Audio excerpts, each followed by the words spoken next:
এখন আমরা যে বাড়িটাতে দিতে আসছি বাড়িটা হচ্ছে যে এটা। আর বাড়ি মালিক আপনি না? হ্যাঁ। ও, আমরা আসছি নট নেট ফাউন্ডেশন থেকে। নট নেট ফাউন্ডেশন আপনার জন্য ঈদের বাজার পাঠাইছে, দোয়া করবেন নট নেট ফাউন্ডেশনের জন্য, এবং যারা এইটার জন্য অর্থ সহযোগিতা করছে তাদের জন্য দোয়া করবেন, এবং আমাদের জন্য দোয়া করবেন। আমরা জানি এরকম আরো ভালো কাজের সাথে বেশি বেশি সংযুক্ত হইতে পারি, এবং আপনাদের মতো যারা আছে সবাইকে যেন আমরা এরকম হেল্প করতে পারি। আপনার ফ্যামিলিতে কে কে আমার থাকে? ফ্যামিলিতে আমার দুটো মেয়ে থাকে। আপনার স্বামীর উনি হচ্ছে ব্রেনের সমস্যা, অসুস্থ। হ্যাঁ। পাগল হয়ে গেছে না? সাথে থাকে না উনি? উনি না, উনি হচ্ছে মাঝে মাঝে আসে। হয় উনি যদি ভালো হয় তাহলে আসে।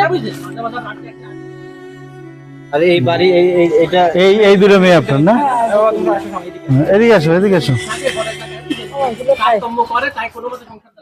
এই বাড়ি এই জায়গা পরের জায়গা। হ্যাঁ, পরের জায়গা। তুমি কোন ক্লাসে পড়ো? এটা কিন্তু পরের জায়গা ভাই। ওয়ানে পড়ে। এটা পরের জায়গা না? জায়গাটা কিনছে। আর তুমি কোন ক্লাসে পড়ো? ফাইভে। পড়াশোনা ঠিকঠাক মতো করবা, ঠিক আছে? মা কষ্ট করে যে করে মানুষ করতেছে, পড়াশোনা করে একদিন চাকরি করে মারে খাওয়াবা, ঠিক আছে? মারে দেখবে, হ্যাঁ ঠিক আছে, ভালো থাকবো, আমাদের জন্য দোয়া করবা, হ্যাঁ আমরাও দোয়া করি তোমরা ভালো থাকো।